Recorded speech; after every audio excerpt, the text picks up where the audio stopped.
تاکہ بچے بھی عبادت سے تھوڑے سے مانوس ہوں, تلاوت ہو. میرے والد صاحب کو اللہ مغفرت فرمائے, جب آفس سے آتے تھے نہا کے سب سے پہلے قرآن لے کے بیٹھ جاتے تھے اور اونچی آواز سے تلاوت کرتے تھے. پوری زندگی ان کا معمول ہم نے دیکھا. جب ان کا انتقال ہوا ہے تو اس دن تلاوت کی آواز گھر میں نہیں آئی, اس کے بعد سے اب تک نہیں آئی. تو وہ ایک احساس ہوا کہ یار, اور بڑی پیاری آواز میں تلاوت کرتے تھے, تو ایک دم احساس ہوا کہ یار ہمارے گھر سے ایک رونق چھن گئی. یہ روزانہ ان کا معمول تھا, اور ایک خاص اسٹائل میں بیٹھتے تھے, ٹوپی اتار کے, ٹھیک ہے نا, کیونکہ گرمی ان کو بہت لگتی تھی. ٹوپی اتار کے بالکل گریبان کھول کے ایسے بیٹھ کے, حافظ تھے ماشاءاللہ, تو روزانہ پابندی سے قرآن کی تلاوت کرتے. تو جب انتقال ہوا, اور انتقال سے پہلے بھی تلاوت کر کے گھر سے گئے ہیں. پہلے تلاوت کی گھر میں, پھر تلاوت ختم کر کے وضو کیا, نماز پڑھنے کے لیے گئے. عشاء کی نماز میں بیٹھے ہوئے صف ہی میں ہارٹ اٹیک ہوا اور اسی میں ان کا انتقال ہو گیا. اللہ تعالیٰ مغفرت فرمائے. تو میں جو اصل بات عرض کر رہا ہوں کہ گھر میں تلاوت کا معمول ہوگا, نماز کا معمول ہوگا, بچے بھی یہ چیزیں کیا کریں گے, ایڈاپٹ. اور اگر گھر میں ہر وقت ٹی وی چل رہا ہے, ہر وقت ڈرامے چل رہے ہیں, تو میرے بھائی پھر گھر میں برکتیں نہیں. شوگر کا پیشنٹ تھا, اس کو ہم نے منع کیا کہ کوئی صاحب آئے, انہوں نے اس کے سامنے شربت کا گلاس, بہت خطرناک پیشنٹ, بہت اصرار کیا. وہ نمازی بھائی تھے, بہت اصرار کیا, انہوں نے زیادہ اصرار کیا نا, اور کہا اللہ نے چاہا کچھ نہیں ہوگا انشاءاللہ, اللہ نے چاہا تو کچھ نہیں ہوگا. دیکھو صحابہ کرام کا اللہ پہ توکل تھا, انہوں نے دریا میں گھوڑے دوڑا دیے. انہوں نے, یہ بہت اہم واقعہ ہے, اس کو بڑا سبق ملے گا اس سے انشاءاللہ, خاص طور پہ دینداروں کے لیے سمجھ. واقعہ ہے نا, ایک علامہ اقبال کا شعر بھی ہے کہ دشت و دشت دریا بھی نہ چھوڑے ہم نے, تو صرف صحراؤں میں نہیں, ہم نے تو دریاؤں میں بھی کرامت کے طور پر نا گھوڑے دریا میں چلا دیے تھے صحابہ. تو ان صاحب نے کہا داڑھی بھی نمازی بھی, اللہ پہ توکل تھا, دریا میں گھوڑے چلا دیے. تو سامنے شکر ہے کوئی عقل مند تھا جس کو پورا, اس نے کہا پل ہوتا نا پھر اللہ دریا میں گھوڑے نہیں تھے, وہ ڈوبنا تھا انہوں نے, ہاں تو پل نہیں تھا اور مجبوری تھی جانا. پل ہوتا پھر صحابہ دریا میں چلاتے, پھر سوال ہی پیدا نہیں ہوتا کہ دریا میں گھوڑے چلتے. اللہ کہتا ہے پل ہے تو جاؤ نا, یا پل بنانے کا ٹائم ہوتا تو بھی نہیں. یہ جو قسطنطنیہ میں سلطان محمد فاتح نے قسطنطنیہ اور یہ جو آج کا استنبول ہے, جب یہ فتح کیا تھا تو اس نے کوئی دریا میں تھوڑی گھوڑے چلا دیے تھے. ان کا یہ جو استنبول کا جو قلعہ ہے نا آج, جو 4000 سال جس کی پرانی تھا, میں نے وہاں جا کے ولاگ بھی بنایا. یہ ترکی کا جو مشہور قلعہ ہے, یہ تو عیسائیوں کے ہاتھ میں تھا, بہت مضبوط عیسائیوں کی اسٹیٹ تھی. اور نبی صلی اللہ علیہ وسلم نے خوشخبری سنائی تھی کہ نعم الجیش جیش یغزو القسطنطینیہ, فرمایا سب سے بہترین لشکر, کیا ہی خوب لشکر ہے جو قسطنطینیہ فتح کرے گا. آپ مکہ میں اور ترکی کی فتوحات کی خوشخبریاں دے رہے ہیں. ہمارے نبی کا یہ ویژن دیکھو, ایک پیغمبر جو نہ لکھنا جانتے ہیں نہ پڑھنا جانتے ہیں, لیکن کتنے کانفیڈنٹلی وہ کہہ رہے ہیں کہ کیا خوب لشکر ہوگا جو قسطنطینیہ کو فتح کرے گا. اور خوشخبری دی, جنت کی بشارت دی. اسی وجہ سے مسلمان فاتحین شروع سے لگے ہوئے تھے اس میں, لیکن نہیں ہو پا رہا تھا. تو سلطان محمد فاتح نے کیا کیا, فوجیں لا کے بٹھا دی, لیکن اتنا مضبوط قلعہ ہے وہ جا ہی نہیں پا رہے بھائی. تو مشورہ ہوا. اب انہوں نے یہ نہیں کیا کہ جی ایک طرف سے سمندر ہے, وہاں بھی سمندر کٹا ہوا ہے نا, آپ میپ میں دیکھ سکتے ہیں. تو سمندر میں ہم کیا کرتے ہیں, بسم اللہ اللہ پڑھ کے سمندر نکل جاتے ہیں. بڑھ جانا, ڈوب جانا تھا انہوں نے, اور کیا. تو اللہ کہتا ہے پہلے اپنے سارے اسباب اور وسائل تو استعمال کرو, پھر میری مدد آئے گی. تو سلطان محمد فاتح نے مشورہ لیا, بھائی کیا ناممکن, پیچھے پورا یورپ تھا نا, وہاں سے بھی تو مدد آ رہی تھی ان کی. ناممکن تھا اسباب کی دنیا میں بھی, 600 سال ہو گئے, علاقہ ہی نہیں فتح ہو کے دے رہا, اب تو کچھ کرنا پڑے گا کہ نہیں کرنا پڑے گا, اب تو کچھ کرنا ہے بھائی. تو ماہرین بیٹھے, انہوں نے مشورہ, استخارہ نہیں, خوب سمجھ, استخارہ نکال کے دیکھو, وہ اسباب بھی اختیار کرتے تھے اور اللہ سے. سلطان محمد فاتح کے لشکر میں ہمیشہ کوئی نہ کوئی اللہ والے بزرگ اس وقت کے ہوتے, ان کو صرف دعاؤں کے لیے لے کے جاتا. دیکھتا تھا نا ایک بزرگ ہیں, وہ لڑ نہیں سکتے, بوڑھے ہیں, کوئی بات نہیں حضرت, آپ ہماری صف میں ہوں گے, ذکر کریں گے اور اللہ سے دعائیں, کیونکہ اللہ تقوی اور ذکر پر مدد کرتا ہے.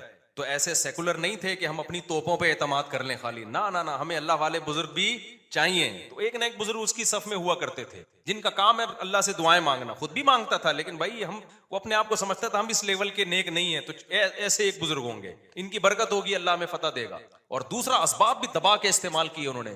سلطان محمد فاتح نے جب دیکھا نا یہ اتنا بڑا قلعہ اور اتنی چوڑی دیوار, میں نے وہ ولاگ پہ آپ دیکھ لیں, اتنی چوڑی دیوار ہے بھائی, اس پہ تو پوری بیل گاڑیاں چلتی تھی دیوار کے اوپر, امپاسبل, ناممکن اس کو فتح کرنا. تو سلطان محمد فاتح نے بزرگ بھی رکھے اپنے پاس, اللہ اللہ بھی ہو, ذکر بھی ہو, اور پھر اپنے انجینئرز کو آرڈر دیا, دنیا کی سب سے بڑی توپ بنائی اس وقت اس قلعے کو فتح کرنے, جس کو دیکھ کے آدمی, وہ توپ میں دیکھ کر آیا ہوں اس کا ڈیزائن, یا شاید وہی توپ رکھی ہوئی, مجھے یاد نہیں ہے. اتنی بڑی توپ بنائی ہے نا, اس سے جو لوہے کا گولا نکلے گا تو دیوار میں کچھ ہلائے گا تھوڑا سا وہ دیوار کو, جو ایسے جب 1000-200 گولے نکلیں گے تو شاید دیوار میں کچھ دراڑ آ جائے. اتنی اسٹرگل کی اس نے, اور اتنے لوگ, ہم نے تو ترکی میں نا انہوں نے وہ بنایا ہوا ہے ایک آڈیٹوریم میں نا, وہاں پر ایک جیسے نہیں سیارہ کا ہمارے یہاں آپ کو دیکھا ہوگا, تو ایسے ہی انہوں نے وہ پوری دکھاتے ہیں ویڈیو کی شکل میں, بڑا مزہ آتا ہے وہ دیکھ, بڑا جوش پیدا ہوتا ہے یار, کیا خون خرابہ, اور ادھر سے گولے, پورا وہ منظر انہوں نے تاریخ کی کتابوں سے نکال کے اس کو فلمایا ہے. لیکن ایسے نہیں کہ پروجیکٹر پہ, بلکہ آپ جائیں گے نا تو آپ کو ایسا لگے گا آپ وہاں 3D میں آپ سمجھ لیں, آپ کو لگے گا آپ وہاں پہنچ چکے ہیں. وہ ایسا چیخیں نکلتی ہیں یار, وہ منظر دیکھ, ایسے تھوڑی پیڑے کھائے ہیں مسلمانوں نے یار, پوری دنیا پہ حکومتیں کی ہیں, آج بیٹھے ہیں وزیر اعظم بن نہیں رہا, صحیح ہے نا, بہت محنتیں کی ہیں. مسلمانوں کا ماضی بڑا خدا کی قسم شاندار تھا. میں بار بار کہتا ہوں نا, ایک گورے کی ویڈیو بھی میرے موبائل میں پڑی ہوئی ہے, وہ لندن میں یا امریکہ میں بھول گیا, یونیورسٹی میں وہ گورا لیکچر دے رہا ہے, ابھی میرے موبائل میں وہ ویڈیو پڑی ہوئی, وہ گورا لیکچر دے رہا ہے. گورا کہہ رہا ہے تو وہ کالا, لیکن گورا اس سینس میں کہہ رہا ہوں کہ امریکن ہے, اس سینس میں کہہ رہا ہوں, یا تو میرا خیال ہے امریکن ہے, UK کا نہیں ہے, ان کا جو لب و لہجہ ہے نا وہ امریکن. وہ یونیورسٹی میں لوگوں کو بتا رہا ہے کہ ونس اپون اے ٹائم, ایک ٹائم تھا کہ آپ کو مسلم سائنٹسٹ کے علاوہ دنیا میں کوئی سائنسدان نظر ہی نہیں آتا تھا, ہر فیلڈ میں کون سا سائنٹسٹ تھا, مسلمان. اور وہ کہہ رہا ہے کہ فلکیات کے علم میں مسلمانوں نے اتنی ترقی کی تھی. پھر بغداد کی یونیورسٹی کا نام لے رہا ہے وہ, بغداد میں جو ہماری خلافت تھی, تو وہ کہہ رہے کہ آج بھی جتنے ستاروں کے نام ہے نا انگلش میں, سارے عربی سے آئے ہیں. سارے کہاں سے آئے ہیں؟ یہ عربی سے آئے ہیں. مسلمان یہ کام بہت پہلے کر چکے تھے. بڑا شاندار ماضی تھا ہمارا, لیکن ایسا ختم ہوا, ایسا لگتا ہے ہم ہمیشہ سے ہی اسی طرح ہیں, ہمیشہ سے ہی ہم سے وزیر اعظم بن ہی نہیں پایا کبھی. ایسا نہیں ہے, ماضی ہمارا اور زیادہ پرانا ماضی نہیں ہے, 150-200 سال سے زیادہ پیچھے کی بات نہیں ہے. یہ چند غلطیاں ہوئی ہیں جس کی سزا ہم بھگت رہے ہیں, اس میں مذہبی لوگوں سے بھی ہوئی ہیں, حکمرانوں سے بھی ہوئی ہیں, دونوں طبقوں سے ہوئی ہیں, کسی ایک طبقے کو آپ ذمہ دار نہیں ٹھہرا سکتے. اس میں ایک بہت بڑی غلطی یہ ہوئی کہ مذہب کو سائنس سے کیا کر دیا, بہت بڑی مسٹیک ہوئی. جبکہ ہمیں داؤد علیہ السلام, سلیمان علیہ السلام کے واقعات میں کیا ملتا ہے؟ اللہ نے سلیمان علیہ السلام کو جب دنیا کا حکمران بنایا ہے تو اللہ نے اسباب اور وسائل بھی دیے تھے ان کو. وہ اسباب کیا تھے؟ لوہا ان کے ہاتھ میں پگھلا دیا اللہ تعالیٰ نے. داؤد علیہ السلام کو حکم دیا زرہیں بناؤ, زرہیں. اللہ کہہ دیتا کہ اے داؤد تو زمین پر حکومت کرے گا, لڑائی کرے گا, زرہیں بنانے کی نہیں ہے. آیت الکرسی پڑھ کے ہر مجاہد پہ پھونک لگائی, دم کیا, دشمن کی تلوار چلے گی نہیں. یہی چل رہا ہے نا آج کل, داماد انسان کا بچہ نہیں بن رہا, آیت الکرسی پڑھ کے پھونکو اور اس کو جو ہے وہ تعویذ کرا دو تو ٹھیک ہو جائے گا. پوری 10-10 سال دامادوں کے ٹھیک کرنے میں بیٹیوں کی زندگیاں تباہ کر دیں. قرآن کیا کہتا ہے؟ ان خفتم اللہ یقیما حدود اللہ, حدود اللہ پہ قائم نہیں رہ سکتے بھائی, خلا لینے کی کوشش کرو اس پاگل سے. 2-3 موقع دے دیے ٹھیک ہونے کے, ہو گیا ٹھیک ہے, نہیں تو اگر برائی اس قابل ہے کہ برداشت کے قابل ہے تو برداشت کرو, بلا وجہ گھر نہیں توڑنا چاہیے. بالکل برداشت کے قابل نہیں ہے, جان چھڑاؤ بھائی اس آدمی سے نا. میں نہ جانتا ہوں نا ایسے لوگوں کو, 30 سال ہو گئے کہ نہیں جی اللہ کے ہاتھ میں دل ہیں, اللہ جب چاہے گا میرے داماد کا دل چینج کر دے گا. اس امید پہ 30 سال گزار اور بیٹی پاگل ہو گئی. میں نے کہا 30 سال کے بعد آپ آ رہے ہو کہ خلا لینا؟ کہہ رہے ہیں بھائی وہ اللہ کے ہاتھ میں. تو میں نے کہا اللہ کے ہاتھ میں ہے, لیکن اللہ نے کہا کہ میں گھماؤں گا. ہم کب کہہ رہے ہیں کہ اللہ کے ہاتھ میں؟ اگر ہمیں پتا ہوتا کہ اگلے سال اللہ آپ کے داماد کو ٹھیک کر دیتا, میں کہتا چلو 1 سال اور انتظار کر لو. اللہ کے ہاتھ میں ہے, لیکن گھمائے گا کہ نہیں گھمائے گا یہ اللہ نے نہیں بتایا. بلکہ اللہ نے جو بتایا ہے, انک لا تہدی من احببت, آپ اس کو ہدایت نہیں دے سکتے جس سے آپ محبت کرتے ہو. یہ تو حضرت ابو طالب کے بارے میں نازل ہوئی ہے کہ نبی کے چچا ایمان نہیں لائے تو نبی غمزدہ تھے. اللہ نے فرمایا کہ آپ جس سے محبت ہے ہدایت نہیں ملے گی, اس کو ملے گی جس کو اللہ چاہے گا. اور چاہے گا کس کو؟ جو خود چاہے گا. یہ بھی قرآن کہتا ہے جو خود چاہے گا اسی کو ملے گی, جو خود نہیں چاہے گا تو بھائی چاہے نبی کا چچا بھی ہو نہیں ملے گی. تو میں نے کہا بھائی نبی کے چچا کو نہیں ملی ہدایت, آپ کے داماد آپ کے نبی سے بھی آگے ہو, تو ہم تو گراؤنڈ ریئلٹی کو دیکھ کر فیصلہ کریں گے. 1 سال بہت ہوتا ہے کسی کو تجربے میں. اب انسان کا بچہ نہیں بن رہا, نہ نان نفقہ دے رہا ہے, وہ بے تحاشا مارتا پیٹتا ہے, ٹارچر ذہنی کر کر کے اس کو بیچاری کی زندگی بیڑا غرق ہوگی. میں نے کہا خود ہی مر جائے گا, تھوڑے دنوں میں خلا کے تکلف کی ضرورت کیا, طلاق لینے کی کیا ضرورت. اسلام جو ہے نا وہ دقیانوسی نہیں سکھاتا میرے بھائی. مسلمانوں نے ایسے ہی نہیں دنیا پہ حکومتیں کر لی ہیں. داؤد علیہ السلام کو اللہ نے, داؤد علیہ السلام قرآن کہتا ہے نا پوری دنیا پہ داؤد علیہ السلام نے, پوری دنیا نہ بھی ہو, دنیا کے ایک بہت بڑے حصے پر جو حکومت کی ہے, تو قرآن کیا بتاتا ہے کیسے کی حکومت, کیسے کی, پھونکے لگا لگا کے کی. قرآن ان کی عبادت کا بھی تذکرہ کرتا ہے, دن میں روزہ رکھتے تھے, راتوں کو تہجد پڑھتے تھے, اس کا بھی تذکرہ کرتا ہے. یہ بھی ضروری ہے, ورنہ ایک سیکولر فوج میں مجاہدین میں اور ایک مذہبی لوگوں میں کوئی فرق نہیں رہے گا. اللہ کہتے ہیں جب تم اللہ کی راہ میں لڑو گے کثرت سے اللہ کا ذکر کرو, کیونکہ تم لڑ رہے ہو اللہ کی مدد پہ, تو اللہ کوئی یاد بھی تو رکھو نا. لیکن ساتھ ساتھ اسباب اور وسائل بھی خاندانی طریقے سے استعمال کرنے ہیں. تو اللہ نے داؤد علیہ السلام کو کیا کہا؟ زرہیں بنائے لوہے کی. اور کیسے کہا؟ یہ بھی نہیں کہا کہ بنا دیں بس باقی میں خود ہی جوڑ دوں گا. قدر فی السرد کی لڑیاں جوڑنے میں بھی اندازوں سے جوڑیں کہ کیسے اس اندازے کا مطلب کیا ہے. کیونکہ جب زرہیں بنائی جاتی ہیں نا لوہے کے لباس جو جنگ میں استعمال ہوتے ہیں تو ظاہر ہے جس فوجی کے لیے جس مجاہد کے لیے بنوائی جا رہی ہیں اس کو لیٹنا بھی ہوگا, اس کو بیٹھنا بھی ہوگا, اس کو گھوڑے پہ چھلانگ لگا کے بیٹھنا بھی ہے تو وہ موویبل ہوں, وہ مڑ سکیں آسانی سے. تو اس کے لیے بہت ٹیکنیکل طریقے سے اس کو ایڈجسٹ کرنا ہے. تو قدر کا مطلب اس کی ایڈجسٹمنٹ بڑی خاندانی ہونی چاہیے. نہیں آئی میرا خیال ہے بات. یہ بھی نہیں کہا کہ اللہ میاں نے کہ زرہیں بنانے رسی سے جوڑ لینا. یہ ایک تار نہیں ہوتی جو الیکٹریشین کے پاس ہوتی, یہ والی تار سے یوں کرنا. ہمارے یہاں جگاڑو کام ہو رہے ہوتے ہیں کہ نہیں ہو رہے؟ جاپان میں جگاڑو کام نہیں ہوتے. ہمارے ہر کام کیا ہے؟ کمپیوٹر کو بھی ٹھنڈا کر رہے ہیں پنکھے پہ نا آگے. میں نے نیٹ پہ ایک ویڈیو دیکھی, سسٹم کو ٹھنڈا کرنے کے لیے ایک الگ سے پنکھا چلایا جو کمپیوٹر کو کم اور آپ کو زیادہ ٹھنڈا کر رہا ہے. منہ پہ ہوا آ رہی ہے ڈائریکٹ. خیر, تو قدر فی السرد مینجمنٹ اسلام کا ایک حکم ہے. صفوں کو سیدھا کرنے کا حکم ہے یا نہیں؟ اللہ میاں کہتے ہیں نماز پڑھنے اور بھول کرنے والا کون ہے؟ نہ کھڑے اس سیدھے, تو پھر سیدھے ہونے. ذرا سا بھی پیٹ آگے نکلا ہوا نہ ہو, سینہ آگے نکلا ہوا نہ ہو. نبی صلی اللہ علیہ وسلم اقامت کے بعد کیسے صفوں کو سیدھا کرتے تھے؟ مینجمنٹ آج دیندار لوگوں میں ختم. ارے باتیں الٹی ہو رہی ہیں, اللاجیکل باتیں کروا لو. کورونا میں تو دماغ پی گئے تھے لوگ ہمارا. کووڈ پہ ہم نے کہا نا ڈاکٹر کہہ رہے فاصلہ رکھو تو رکھ لو فاصلہ. ہر آدمی بھائی توکل کے چکر میں کورونا والا آدمی منہ پہ جا کے چھینک رہا ہے لوگوں کے. یہ کون سا اسلام ہے بھائی؟ خیر, تو وہ اس کی بات بڑی پیاری تھی نا. میں داؤد علیہ السلام کو بتا رہا کیسے زرہیں بنائی, پھر فوج تیار کی. پھر سلیمان علیہ السلام کو آپ دیکھ, ان کا تخت تھا, ہیرے جواہرات تھے, اور کیسا تاج تھا ان کا, یہ بھی بھرم کے لیے. تو اس میں ہمیں یہ بھی ملتا ہے کہ اگر بھرم ڈالنے کے لیے آپ کو اچھی ڈریسنگ کرنی پڑے اور خاندانی لائف اسٹائل ہو تاکہ سامنے والے پہ بھرم اچھے پڑے, تو یہ بھی شریعت کا حکم ہے. جیسے حضرت معاویہ رضی اللہ تعالیٰ عنہ کا بڑا شاہانہ لباس تھا, تو کسی نے حضرت عمر کو شکایت لگائی کہ یہ گورنر بنے اور اتنا بہترین خوبصورت لباس پہن کے چلتے ہیں, دنیا سے محبت کی علامت ہے.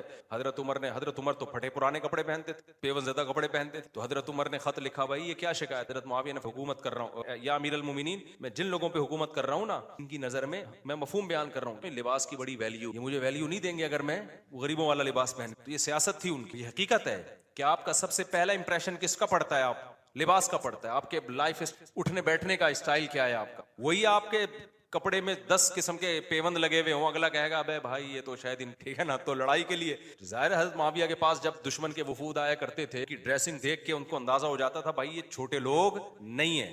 سوال پیدا ہو پھر حضرت عمر نے ایسا کیوں؟ بھائی وہ ان کو ویسے ہی اتنا اللہ نے روپ دیا تھا کہ وہ ان کپڑوں میں ہی بہت روپ تھا ان کا. اور ہمارے نبی صلی اللہ علیہ وسلم کے جو پیون زدہ کپڑے تھے, تو حدیث میں تو آتا ہے نبی کے چہرے پہ اللہ نے اتنا روپ ڈال دیا تھا کہ 1 مہینے کی مسافت سے دشمن کانپنے لگتا تھا. کہ نارملی حکم جو شریعت نے دیا ہے بھائی آپ کی ڈریسنگ, آپ کا لباس سارا کیا ہونا چاہیے؟ سوٹیبل ہونا چاہیے. یہ چیز ایسی نہیں ہونی چاہیے جو سوسائٹی آپ کو کوئی گرا ہوا آدمی سمجھنا شروع کر دے. سمجھ میں آ رہی ہے بات کہ نہیں آ رہی ہے؟ نہیں آتی, لیکن جب رشتہ لینے جاتے ہو تو پھر آتی ہے. پھر نہا دھو کے ڈیٹول سے نا پھر سوٹ پہن کے جائیں گے, پھر مجال ہے کوئی پیون زدہ کپڑے پہن کے چلے. تو سادگی ہے تو پھر جانا چڈی دھوتی بنیان میں جا بھائی تو وہاں پہ, کیونکہ ہر وقت نا لوگ علماء کو سادہ ہونے, اور ہمارے تو کوئی ہیں بھی نہیں. تو خیر, تو وہ میں جلدی سے وہ بتا دوں نا, وہ جو شربت کا گلاس رکھا نا, تو اس ڈاکٹر صاحب مجھے کہتے آج ہی کی پل ہوتا دریا میں گھوڑے, اور اگر پل بنانے کا ٹائم ہوتا پھر بھی نہیں دوڑا.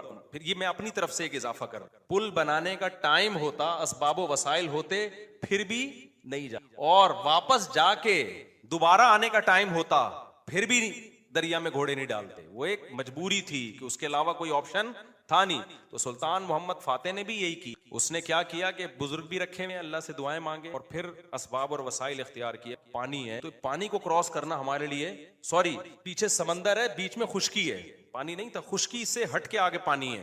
تو اب آگے ہم گھوڑوں پہ جائیں گے اگر, تو گھوڑا پانی میں, انہوں نے یہ نہیں کہا صحابہ کشتی تک جائیں گے بیک سائڈ سے حملہ کرنے کے لیے نا, بسم اللہ توکلت علی اللہ, پھونکوں والی سرکار ہوتی تو مسئلہ ہی حل ہوگی. تو پہلے ذہن میں آ جاتا نا, میرے بہت لیٹ آیا دماغ. ایک شف سرکار حضرت وہ سلطان محمد فاتح اپنے پاس رکھتا, شف, اور پورا قسطنطینیہ ہی بڑھ جاتا پورا. ابھی جو الیکشن میں ہوا ہے نا, آپ کو پتا ہے نا, جو ووٹنگ ہو رہی تھی, فلاں جیت رہا ہے, میم بنائی پاکستانیوں نے, اوپر جا رہا ہے, شف ایک دم وہ نیچے ہوا, بڑی ٹائٹ میم بنائی کہ الیکشن میں یہی ہوا, بندہ کون جیت رہا ہے ایک دم شف فوراً نیچے.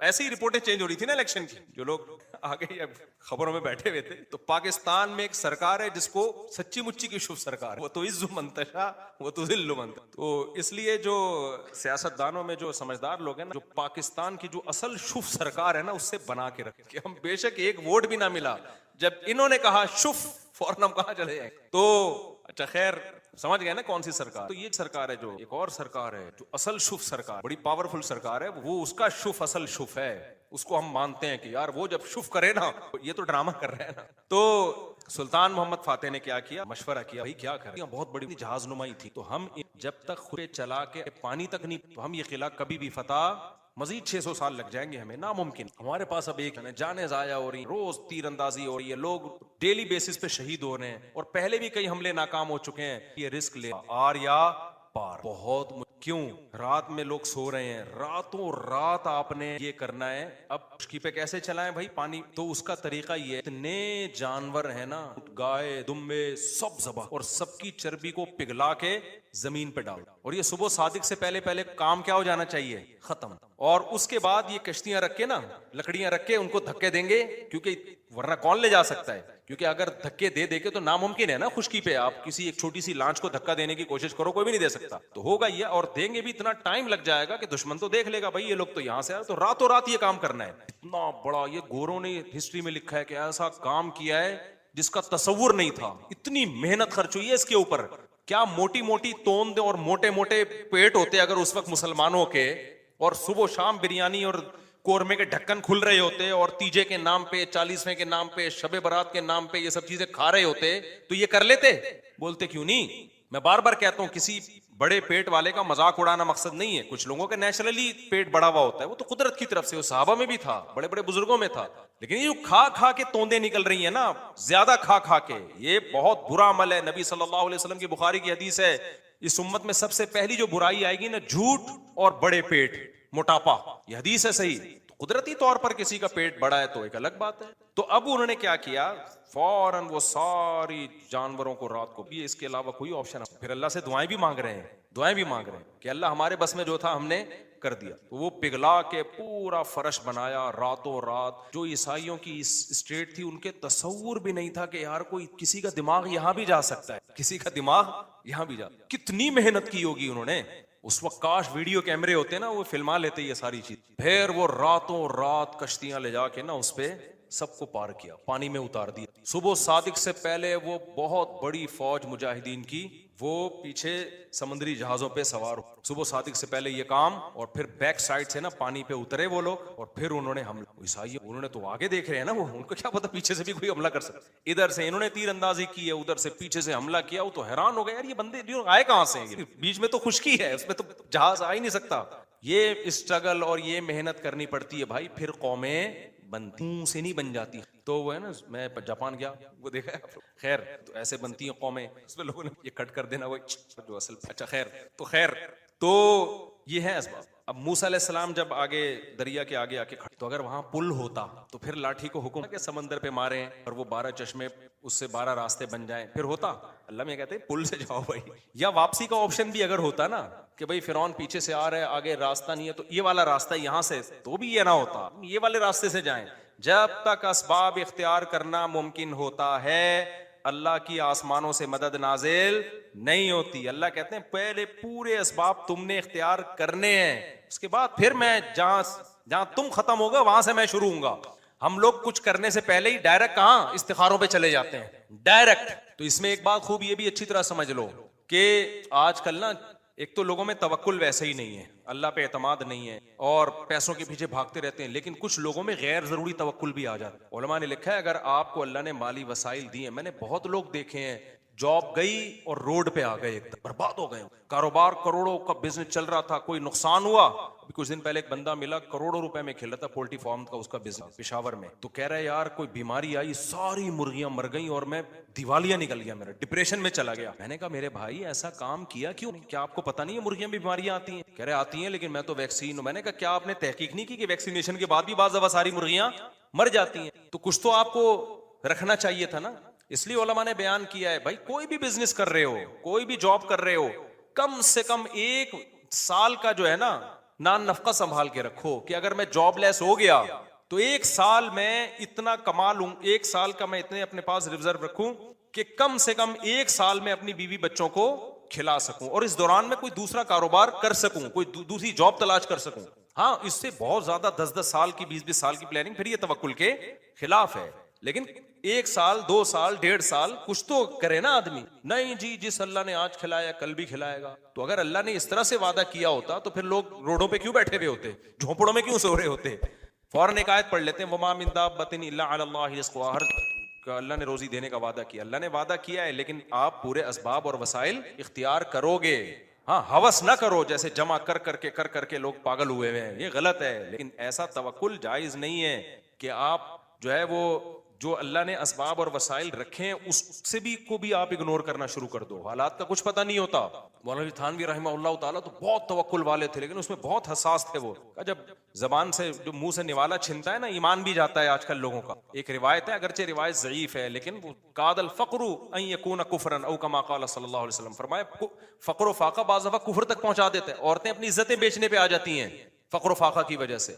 تو ایسا توکل نہ نہیں کیا جائے. اتنا کم از کم اپنے پاس ہو کہ بھائی کل آپ اگر خدا نہ خواستہ بے روزگار ہو جائیں، اور یہ کہ آپ نے مرغیوں کا پولٹری فارم کھولا ہوا ہے اور فرض کر کے بیٹھے ہوئے ہیں کہ چونکہ میں نے اللہ سے دعا مانگی ہے اب ان پہ کوئی بیماری، دعا بھی مانگو بیماریوں سے. میرا تو پورا دیکھو نا، ابھی 35 مرغیاں مر گئیں، بیماری آئی تو ایک دم جنازے اڑو. کسی میری غلطی تھی لیکن وہ 2.5 سال سے مری نہیں تھی، اب مری ہیں تو ٹک ٹک ٹک کچھ بچ گئی ہیں. ہمارے گھر ہی کے چوزے تھے جو بڑے ہو گئے.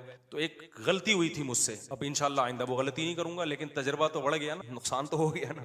تو اللہ پہ اعتماد اور توکل، اس کا ایک مطلب ہے جو شریعت. شوگر کے پیشنٹ نے بڑی اچھی بات کی، اس نے کہا حضرت گھوڑے دوڑائے تھے نا صحابہ کرام نے، پل نہیں مجبوراً دوڑا لیے تھے، تو اللہ میاں نے مجھے کھانے کی چیزیں دی کہ میں بھوک سے مر نہیں رہا ہوں. اگر مر رہا ہوتا تو جان بچانا فرض تھی، پھر میں یہ شربت کا گلاس اللہ پہ توکل کر کے پی لیتا کہ فی الحال تو جان بچاؤ، پھر دیکھیں گے شوگر کہاں جا رہی ہے کہاں نہیں، یا اور چیزیں جو ہے وہ میرے لیے دنیا میں ختم ہو گئی ہیں، یا شوگر سے میں نے مرنے کا ارادہ ہی کر لیا ہے، خودکشی کا ارادہ ہی کر لیا ہے، تو پی لو. کبھی بھی اس طرح کے یہ بے موقع توکل ہوتا ہے. ایک اور ہمارے دوست تھے، ان کو وہ بھی اسی طرح کہہ رہے یار کھاتا ہوا جو ٹینشن لیتا ہے نا وہ مر جاتا ہے. یہ سب فضول. اللہ نے مسلمان جو ترقی نہیں کر رہا نا، ان باتوں کا بہت بڑا دخل ہے. جب یہ اپر لیول پہ ہوتی ہیں تو پھر اپر لیول پہ نقصان ہوتا ہے. انفرادی زندگی میں اس طرح کی باتیں سمجھتے ہو کہ نہیں سمجھتے ہو؟ اب جلدی سے میں بات کو سمیٹ کے ختم کروں جو بیان میں لے کے چلا تھا. تو اللہ نے کیا فرمایا، تدعو من ادبر وتولى. تو اللہ کے حکم کی جو آرڈر ہے نا، اللہ کا جو آرڈر ہے اس کی ویلیو کہ وہ صاحب کمال اور صاحب قدرت ہے. اس کی ویلیو اس لیے بھی ہے کہ جتنا وہ ہمارا قریب ہے اتنا ریلیشن ہمارا کسی اور سے نہیں ہے. دیکھو ماں باپ سب سے زیادہ قریب ہو تو ہمیں ماں باپ دینے والا کون ہے؟ اللہ ہے. اللہ کہتے ہیں هو اعلم بكم اذ انتم اجنۃ دون امہاتکم.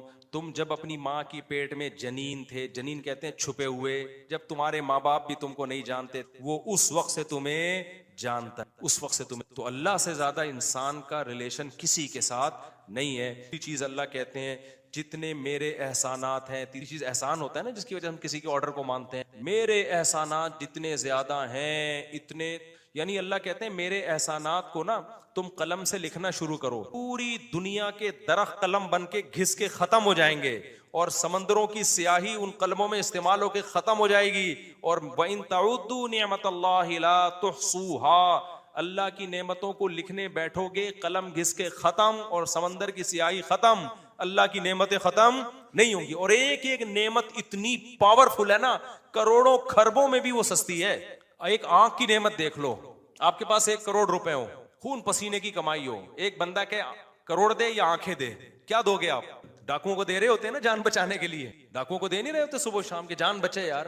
آنکھوں کی نعمت ہے، سننے کی نعمت ہے، چکھنے کی نعمت ہے، ہر نعمت اتنی قیمتی نعمتیں، ایک ایک نعمت جو اللہ نے انسان کو اس کی باڈی میں جو نعمتیں لگا دی ہیں، اتنی قیمتی نعمتیں ہیں. تو یہ اللہ کے احسانات ہیں. اللہ کہتے ہیں سوچتے رہو گے یہ احسانات کبھی ختم نہیں ہوں گے. حضرت ڈاکٹر عبدالحی صاحب رحمہ اللہ تعالیٰ کا معمول تھا، کہتے ہیں میں رات کو سونے سے پہلے، کیونکہ لوگوں کی عادت ہوتی ہے مسئلے میں، بعض لوگ ان کا بیچاروں کا آڑا ترشی، تو تمہارے مسئلے ہیں ہی نہیں، کیوں لے رہے ہو ٹینشن؟ یار ہمارا کام تھوڑی ہے وہ ٹینشنیں لو جو تمہاری ہیں. تو یہ بھی نہیں ہو رہا ہے، یہ بھی نہیں ہو رہا، صبح شام. تو حضرت مولانا شیخ تھانوی رحمہ اللہ نے خط لکھا، بھی مسئلہ ہے، یہ بھی مسئلہ ہے، مصلح تھے. پورے خط کے آخر میں لکھا کہ افسوس کے شکر کی جملہ سارے مسئلے ہی بتائے ہیں. تو وہ سمجھ گیا کہ بھائی تربیت نہیں ہو رہی. تربیت ہو گئی ہوتی تو کیا بتا رہے ہوتے حضرت. یہ تو خیر وہ تو پھر تربیت ہوئی ان کی الحمدللہ، بڑے بزرگ بنے. تو وہ فرماتے تھے کہ میں جب رات کو سونے میں کیا کرتا دیکھتا ہوں، یہ نہیں دیکھتا کہ کیا کیا غلط ہوں، کیا کیا بچے میرے ماشاءاللہ سارے زندہ ہیں اور صحت مند ہے، کوئی بیماری ہے خطرناک نہیں. اللہ کا شکر ہے کل گھر میں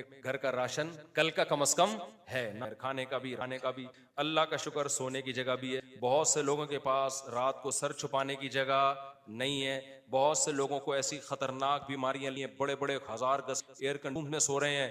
کینسر ہے خطرناک، ٹی بی ہوئی، کوئی ایسی ڈینجرس بیماری ہوئی ہے، ہم ان سے کروڑا گنا اچھے ہیں. تو ہر چیز میں نا اللہ کا شکر، اللہ کا شکر. یہ نعمت یہ نعمت یہ نعمت، اس سے کیا ہوتا ہے دل میں اللہ کی پانی مل رہا ہے، کھانا مل رہا ہے. کتنی نعمتیں. اور سب سے بڑی نعمت ایمان. ہم اس اللہ کو پہچانتے بھی ہیں جس نے ہمیں پیدا کیا. تو اس طرح سے نا سوچنا چاہیے ہمیں بھی. جب پانی بھی پیو نا، حدیث میں آتا ہے اللہ بندے سے خوش ہو جاتا ہے جب وہ الحمدللہ کہتے ہیں. کافر نہیں کہتا. آپ کسی سیکولر، آج کو مسلمانوں میں بھی کافروں جیسے بہت ہو گئے. آپ بولو نا الحمدللہ بولو تو غصہ کرے گا آپ کے. تھوڑی ہے جس نے تمہیں دیا ہے آسمان سے برساتا ہے تمہارے لیے. پھر کہتا ہے اللہ کہتا ہے کہ فسلکہ ینابیع فی الارض، زمین کے سوتوں میں داخل کرتا ہوں. ارأیتم ان اصبح ماؤکم غورا، بتاؤ یہ پانی اور نیچے چلا جائے تو کون ہے جو نکال کے لائے گا. پانی ایک سطح تک نیچے جاتا ہے، پیٹرول والی سطح پہ نہیں پہنچتا پانی. اللہ نے ایک نظام بنایا ہوا ہے بھائی یہاں تک جائے گا، اس سے زیادہ نیچے، ورنہ کون سی چیز ہے جس کو نیچے جانے سے روک رہی ہے. اور نیچے چلا جاتا. پھر پیٹرول والی کمپنیوں کو آرڈر دیتے کہ نکالیں پانی.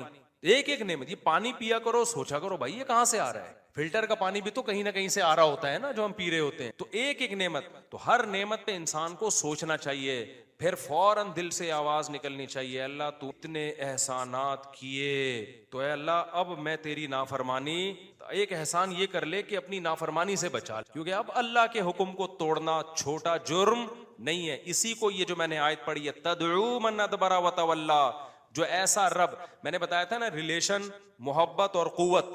بعض دفعہ ریلیشن نہیں ہوتا صرف محبت ہوتی ہے، بعض دفعہ صرف قوت ہوتی ہے. اللہ میں تینوں چیزیں جمع ہیں اور علی وجہ الکمال جمع ہے تینوں چیزیں. محبت بھی ہے، ریلیشن بھی اور طاقت بھی ایک ہی ذات میں. اور ایسی طاقت جو کسی میں نہیں، ایسا ریلیشن جو کسی میں نہیں، ایسے احسانات جو کسی میں نہیں. پھر بھائی اللہ جب کسی بات کا آرڈر دے گا نا، وہ کہہ رہا ہے نماز پڑھو تو پھر آپ کو پڑھنی پڑے گی. وہ کہہ رہا ہے زنا کے قریب مت جاؤ تو اب آپ کو قریب جانے کی اجازت نہیں ہے. وہ کہے گا بوڑھے ماں باپ کے سامنے اف نہ کرو تو اف کرنے کی اجازت نہیں ہے. وہ اگر کہہ رہا ہے کہ سود مت کھاؤ تو کھانے کی اجازت نہیں ہے. وہ اگر کہہ رہا ہے کہ نظر کی حفاظت کرو تو حفاظت کرنی پڑے گی. سمجھتے ہو کہ نہیں سمجھتے؟ تو سب سے پہلے تو نماز ہے، وہی انسان وہی سیدھی نہیں ہو رہی آج، وہی سیدھی نہیں ہو رہی. تو یہ سارے کام کرنے پڑیں گے، یہ آپشنل نہیں ہے اور یہ چھوٹا جرم نہیں ہے. اسی کو اللہ نے کہا تدعو، یہ اس کو بلائے گی جو اللہ کے حکام سے منہ موڑے گا. اس لیے اللہ کا دعویٰ برحق ہے. عقل مند لوگ اس دعوے کو مان لیتے ہیں اور اللہ کے حکم کو پورا کرنا شروع کر دیتے. کہیں کوتاہی ہو تو اللہ کہتے ہیں میں غفور رحیم ہوں، توبہ کرو. ایسا نہیں ہو کہ بس ذرا سی غلطی ہو پکڑ کے جہنم میں پھینک دوں گا. نہ، توبہ کا موقع دیتا، توبہ کرو. تو اور کیا رہ گیا بھائی؟ اب کیوں نہیں شریعت پہ چلے انسان ہے بھائی؟ جب وہ کہہ رہے کہ آنے کی کوشش کرو، سیدھے راستے پر آؤ، غلطی ہو رہی ہے معافی مانگو. اور اللہ کو معاف کرنا کیا ہے؟ پسند ہے. معاف کرنا بھی اس کو اچھا لگتا ہے کہ چلو غلطی ہوئی ہے تو بھاگو تو نہیں نا مجھ سے، صحیح ہے نا. غلطی ہو گئی ہے، آدم علیہ السلام سے ہو گئی تھی، توبہ کی نا، روئے اللہ کے سامنے. تو تم سے ہو جائے تم بھی رو دو. رونا نہیں آتا، رونا اختیار میں نہیں ہے سوائے خیر. تو اللہ کہتے ہیں رونا نہیں آتا نا، رونے جیسی صورت بنا لو تو بھی کیا کر لوں گا. تو اب کیا رہ گیا بھائی؟ کہاں اسلام اب مشکل کہاں سے رہ گیا؟ تو رونا آ جائے ٹھیک ہے، نہیں آیا اللہ کہہ رہے رونے والی شکل بنا لو جیسے رو رہے ہو، بس کافی ہے، یہ بھی مان لو. پھر بھی اگر کوئی ڈھیٹ کا بچہ نہیں آ رہا نا تو پھر قرآن کہتا ہے انلموہا وانتم لہا کارہون، تم جہنم میں چھلانگ لگانا چاہتے ہو. اللہ نے کے دشمن کے وفود آیا کرتے تھے تو ان کی ڈریسنگ دیکھ کے ان کو اندازہ ہو جاتا تھا بھائی یہ چھوٹے لوگ نہیں ہیں. سوال پیدا ہو پھر حضرت عمر نے ایسا کیوں کیا؟ بھائی وہ ان کو ویسے ہی اتنا اللہ نے روب دیا تھا کہ وہ ان کپڑوں میں ہی بہت روب تھا ان کا. اور ہمارے نبی صلی اللہ علیہ وسلم کے جو پیون زدہ کپڑے تھے تو حدیث میں تو آتا ہے نبی کے چہرے پہ اللہ نے اتنا روب ڈال دیا تھا کہ 1 مہینے کی مسافت سے دشمن کانپنے لگتا تھا. کہ نارملی حکم جو شریعت نے دیا ہے بھائی آپ کی ڈریسنگ، آپ کا لباس سارا کیا ہونا چاہیے؟ سوٹیبل ہونا چاہیے. کوئی چیز ایسی نہیں ہونی چاہیے جو سوسائٹی آپ کو کوئی گرا ہوا آدمی سمجھنا شروع کر دے. سمجھ میں آ رہی ہے بات کہ نہیں آ رہی ہے؟ نہیں آتی، لیکن جب رشتہ لینے جاتے ہو تو پھر آتی ہے. پھر نہا دھو کے ڈیٹول سے نا 3 پیس سوٹ پہن کے جائیں گے. پھر مجال ہے کوئی پیون زدہ کپڑے پہن کے چلا جائے. تو سادگی ہے تو پھر جانا چڈی بنیان دھوتی بنیان میں جا بھائی تو وہاں پہ. کیونکہ ہر وقت نا لوگ علماء کو یہ دیکھو سادہ ہونے چاہیے, ان کی پگڑی دیکھو, ان کے کپڑے دیکھو, اور ہمارے تو کوئی ہیں بھی نہیں. تو خیر, تو وہ میں جلدی سے وہ بتا دوں نا, وہ جو شربت کا گلاس رکھا نا, تو وہ ڈاکٹر صاحب مجھے واقعہ سنا رہے تھے, آج ہی کی بات ہے, شوگر کے بڑے اسپیشلسٹ آئے ہوئے تھے, گپ شپ تھی ان کے ساتھ. تو وہ کہنے لگے کہ اس نے کہا کہ دیکھیں جو صحابہ نے دریا میں گھوڑے دوڑائے تھے نا, پل نہیں تھا وہاں, پل ہوتا تو وہ دریا میں گھوڑے نہیں دوڑا, اور اگر پل بنانے کا ٹائم ہوتا پھر بھی نہیں دوڑا. پھر یہ میں اپنی طرف سے ایک اضافہ کر رہا ہوں, پل بنانے کا ٹائم ہوتا, اسباب و وسائل ہوتے, پھر بھی نہیں جاتے, اور واپس جا کے دوبارہ آنے کا ٹائم ہوتا پھر بھی دریا میں گھوڑے نہیں ڈالتے. وہ ایک مجبوری تھی کہ اس کے علاوہ کوئی آپشن تھا نہیں. تو سلطان محمد فاتح نے بھی یہی کیا ہے. اس نے کیا کیا کہ بزرگ بھی رکھے ہوئے, اللہ سے دعائیں مانگے, اور پھر اسباب اور وسائل اختیار کیے. بھائی یہاں پانی ہے تو پانی کو کراس کرنا ہمارے لیے, سوری پیچھے سمندر ہے, بیچ میں خشکی ہے, پانی نہیں تھا, خشکی سے ہٹ کے آگے پانی ہے. تو اب آگے ہم گھوڑوں پہ جائیں گے اگر, تو گھوڑا پانی میں نہیں جا سکتا. تو انہوں نے یہ نہیں کہا صحابہ کرام نے پانی میں گھوڑے دوڑا لیے تھے تو ہم بھی خشکی تک جائیں گے, اور قسطنطنیہ میں بیک سائڈ سے حملہ کرنے کے لیے نا, باقی بسم اللہ توکلت علی اللہ پھونکوں والی سرکار ہوتی تو مسئلہ ہی حل ہو گیا. یہ تو پہلے ذہن میں آ جاتا نا, میرے بہت لیٹ آیا دماغ میں. ایک شف سرکار حضرت وہ سلطان محمد فاتح اپنے پاس رکھتا, شف, اور پورا قسطنطنیہ ہی بڑھ جاتا پورا. ابھی جو الیکشن میں ہوا ہے نا, آپ کو پتا ہے نا, جو ووٹنگ ہو رہی تھی, فلاں جیت رہا ہے, میم بنائی پاکستانیوں نے, اوپر جا رہا ہے اوپر جا رہا ہے, شف ایک دم وہ نیچے ہوا, بڑی ٹائٹ میم بنائی ہے کہ الیکشن میں یہی ہوا ہے, بندہ کون جیت رہا ہے ایک دم شف کر کے شف فوراً نیچے. ایسی ہی رپورٹیں چینج ہو رہی تھی نا الیکشن کی, جو لوگ ٹی وی کے آگے خبروں میں بیٹھے ہوئے تھے. تو پاکستان میں ایک سرکار ہے جس کو سچی مچی کی شف سرکار ہے, وہ تو عز منتشا وہ تو ذل منتشا. تو اس لیے جو سیاست دانوں میں جو سمجھدار لوگ ہیں نا, وہ اس جو پاکستان کی جو اصل شف سرکار ہے نا, اس سے بنا کے رکھتے ہیں کہ ہم بے شک ایک ووٹ بھی نہ ملا, جب انہوں نے کہا شف فوراً ہم کہاں چلے جائیں گے. تو اچھا خیر, سمجھ گئے نا کون سی سرکار ہے. ایک تو یہ سرکار ہے, جو ایک اور سرکار ہے جو اصل شف سرکار ہے, بڑی پاورفل سرکار ہے, وہ اس کا شف اصل شف ہے, اس کو ہم مانتے ہیں کہ یار وہ جب شف کرے نا, وہ یہ تو ڈرامہ کر رہے ہیں نا, ڈرامہ کر رہے ہیں. تو سلطان محمد فاتح نے کیا کیا, مشورہ کیا, بھائی کیا کریں, مشورہ یہی طے ہوا کچھ نہ کچھ تو کرنا پڑے گا. تو ایک ماہر نے مشورہ دیا, دیکھو ہم جو ہمارے جہاز ہیں, کشتیاں بہت بڑی بڑی نہیں, جہاز نمائی تھیں, تو ہم ان کو جب تک خشکی پہ چلا کے آگے پانی تک نہیں پہنچائیں گے نا, تو ہم یہ قلعہ کبھی بھی فتح, مزید 600 سال لگ جائیں گے, ہمیں ناممکن ہے. ہمارے پاس اب ایک ہی آپشن ہے, جانیں ضائع ہو رہی ہیں, روز تیر اندازی ہو رہی ہے, لوگ ڈیلی بیسس پہ شہید ہو رہے ہیں, اور پہلے بھی کئی حملے ناکام ہو چکے ہیں, تو اب یہ رسک لینا پڑے گا, آر یا پار. اب یہ بہت مشکل کام تھا. کیوں؟ رات میں لوگ سو رہے ہیں, راتوں رات آپ نے یہ کرنا ہے. اب خشکی پہ کیسے چلائیں بھائی پانی, یعنی اس جہازوں کو؟ تو اس کا طریقہ یہ ہے کہ جتنے جانور ہیں نا, اونٹ, گائے, دمبے, سب ذبح کر دو, اور سب کی چربی کو پگھلا کے زمین پہ ڈال دو, اور یہ صبح صادق سے پہلے پہلے کام کیا ہو جانا چاہیے, ختم. اور اس کے بعد یہ کشتیاں رکھ کے نا, لکڑیاں رکھ کے ان کو دھکے دیں گے, کیونکہ ورنہ کون لے جا سکتا ہے, کیونکہ اگر دھکے دے دے کے تو ناممکن ہے نا خشکی پہ, آپ کسی ایک چھوٹی سی لانچ کو دھکا دینے کی کوشش کرو, کوئی بھی نہیں دے سکتا. تو ہوگا یہ, اور دیں گے بھی اتنا ٹائم لگ جائے گا کہ دشمن تو دیکھ لے گا بھائی یہ لوگ تو یہاں سے آ رہے, تو راتوں رات یہ کام کرنا ہے. کتنا بڑا یہ گوروں نے ہسٹری میں لکھا ہے کہ ایسا کام کیا ہے جس کا تصور نہیں تھا, اتنی محنت خرچ ہوئی ہے اس کے اوپر. کیا موٹی موٹی توند اور موٹے موٹے پیٹ ہوتے اگر اس وقت مسلمانوں کے, اور صبح و شام بریانی اور قورمے کے ڈھکن کھل رہے ہوتے, اور تیجے کے نام پہ, 40ویں کے نام پہ, شب برات کے نام پہ یہ سب چیزیں کھا رہے ہوتے, تو یہ کر لیتے؟ بولتے کیوں نہیں. میں بار بار کہتا ہوں, کسی بڑے پیٹ والے کا مذاق اڑانا مقصد نہیں ہے. کچھ لوگوں کا نیچرلی پیٹ بڑا ہوا ہوتا ہے, وہ تو قدرت کی طرف سے, وہ صحابہ میں بھی تھا, بڑے بڑے بزرگوں میں تھا. لیکن یہ جو کھا کھا کے توندے نکل رہی ہیں نا, زیادہ کھا کھا کے, یہ بہت برا عمل ہے. نبی صلی اللہ علیہ وسلم کی بخاری کی حدیث ہے, اس امت میں سب سے پہلی جو برائی آئے گی نا, جھوٹ اور بڑے پیٹ, موٹاپا. یہ حدیث ہے صحیح. تو قدرتی طور پر کسی کا پیٹ بڑا ہے تو ایک الگ بات ہے. تو اب انہوں نے کیا کیا, فوراً وہ ساری جانوروں کو رات کو, بھائی اب یہ اس کے علاوہ کوئی آپشن ہمارے پاس نہیں. پھر اللہ سے دعائیں بھی مانگ رہے ہیں, دعائیں بھی مانگ رہے ہیں کہ اللہ ہمارے بس میں جو تھا ہم نے کر دیا. تو وہ پگھلا کے پورا فرش بنایا راتوں رات. جو عیسائیوں کی اسٹیٹ تھی, ان کے تصور بھی نہیں تھا کہ یار کوئی کسی کا دماغ یہاں بھی جا سکتا ہے, کسی کا دماغ یہاں بھی جا. کتنی محنت کی ہوگی انہوں نے. اس وقت کاش ویڈیو کیمرے ہوتے نا, وہ فلما لیتے یہ ساری چیزیں. پھر وہ راتوں رات کشتیاں لے جا کے نا اس پہ سب کو پار کیا, پانی میں اتار دیا. صبح صادق سے پہلے وہ بہت بڑی فوج مجاہدین کی وہ پیچھے سمندری جہازوں پہ سوار ہو چکی. صبح صادق سے پہلے یہ کام ہو چکا. اور پھر بیک سائڈ سے نا پانی پہ اترے وہ لوگ, اور پھر انہوں نے حملہ کیا. عیسائیوں کو تو انہوں نے تو آگے دیکھ رہے ہیں نا, وہ ان کو کیا پتا پیچھے سے بھی کوئی حملہ کر سکتا. ادھر سے انہوں نے تیر اندازی کی ہے, ادھر سے پیچھے سے حملہ کیا. وہ تو حیران ہو گئے, یار یہ بندے آئے کہاں سے ہیں یہ لوگ, بیچ میں تو خشکی ہے, اس میں تو جہاز آ ہی نہیں سکتا. یہ اسٹرگل اور یہ محنت کرنی پڑتی ہے بھائی, پھر قومیں بنتی ہیں. وہ زوں سے نہیں بن جاتی خالی, سمجھ رہے ہو. ابھی چھوڑو یہ, پھر زوں کاٹ دینا وہ اچھا نہیں ہے. تو وہ ہے نا, میں جاپان گیا, زوں وہ دیکھا ہے آپ لوگ, ابے نہیں آپ لوگ, خیر